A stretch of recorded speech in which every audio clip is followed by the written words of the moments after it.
8:30 को आपका एक्सीडेंट होता है और 9 o'clock आप मेंस की एग्जाम देने जा सकते हैं। इंटरव्यू से पहले 1 महीने तक आप हॉस्पिटलाइज्ड है और उससे 1 वीक पहले आप दिल्ली जाके उसकी प्रिपरेशन कर सकते हैं। तो luck has to come with you, उसको आना पड़ेगा और आपको आईपीएस बनाना पड़ेगा।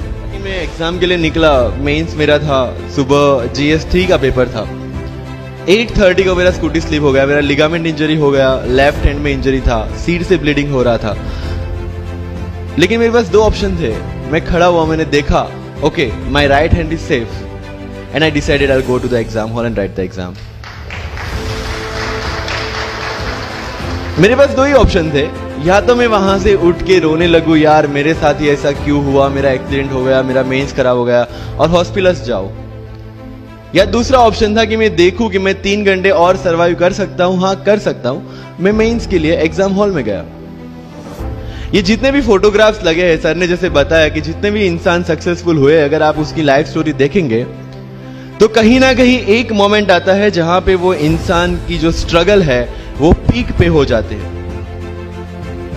वो इस मोमेंट पे आपको डिसाइड करना है कि आपको वहां से यू टर्न लेना है या आपको वहां से आगे निकलना है। इन सब लोगों ने डिसाइड किया कि उनको वहां से आगे निकलना है। एंड दैट इज द फंडा ऑफ लाइफ।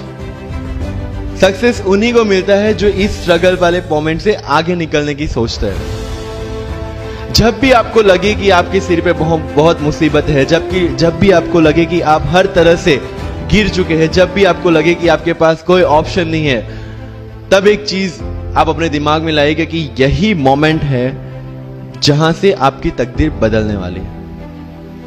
क्योंकि डायमंड जो होता है वो जितना ज्यादा घिसता है उतनी ज्यादा उसकी वैल्यू होती है। सोना जो होता है वो जितना ज्यादा तपता है उतनी उसकी वैल्यू होती है। अगर आप जिंदगी में तप रहे हैं, अगर आप जिंदगी में घिस रहे हैं, अगर आपको लग रहा है कि आप हर तरह से मुसीबतों में गिरे हुए हैं, तभी आपकी जो वैल्यू है वो बढ़ने वाली है। और यही मेरा एटीट्यूड रहा है। लोग बोलते हैं कि तुम्हारी फाइनेंशियल कंडीशन ठीक नहीं थी, पापा इलेक्ट्रिशियन थे, मम्मी हाउसवाइफ थी, डायमंड के कारखाने में काम करती थी, उसके बाद उन्होंने मैरिज में रोटियां बनाने का काम किया और उस तरह से मैं पढ़ा। लेकिन जब मुझे पूछा जाता है कि ऐसी कौन सी चीज है आपकी लाइफ में जो आप बदलना चाहते हो, एंड आई सेड नथिंग। क्योंकि अगर वो चीजें नहीं होती मेरी लाइफ में तो शायद आज आपके सामने में नहीं होता।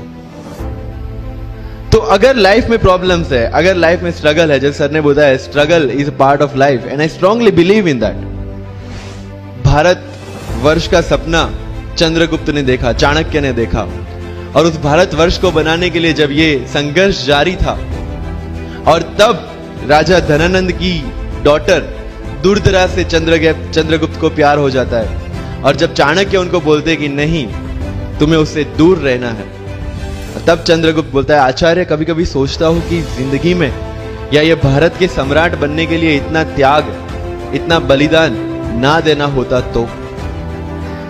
और तब चाणक्य रिप्लाई करते हैं तो हर कोई भारत का सम्राट होता।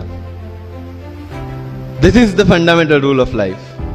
अगर आईएएस बनने के लिए, आईपीएस बनने के लिए सैक्रिफाइस करना नहीं पड़ेगा, अगर उसके लिए आपको त्याग नहीं करना पड़ेगा, तो आज पूरे इंडिया में हर घर में आपको आईएएस आईपीएस मिल जाएंगे। मुझे एग्जैक्ट डेट याद है, 23 मार्च को मेरा इंटरव्यू था। 20 फरवरी को मुझे हॉस्पिटल में एडमिट किया गया क्योंकि मुझे इन्फेक्शन हो गया था बॉडी में एंड बहुत हाई फीवर था, तो आईवी के अलावा कोई ऑप्शन नहीं था। 1 मार्च को ठीक होके मैंने सोचा चलो दिल्ली निकलते हैं। 2 मार्च को मैं दिल्ली पहुंचा। 3 मार्च को वापस से टॉन्सिलाइटिस का अटैक होने की वजह से फ्लाइट लेके वापस से पालनपुर अहमदाबाद, अगेन हॉस्पिटलाइजेशन। 15 मार्च को I got relieved from the hospital. 16 मार्च को मैं दिल्ली पहुंचा और 23 मार्च को I gave my UPSC interview. तो 1 महीने का हॉस्पिटलाइजेशन। उसके बाद जब दिमाग में ये था कि मेरे साथ जो लोग इंटरव्यू दे रहे हैं वो 1 महीने से प्रिपरेशन कर रहे हैं एंड 1 महीने से मैं हॉस्पिटल में था, again I thought this is the moment to prove yourself. I went to the interview और पूरे इंडिया में 2nd highest marks in interview.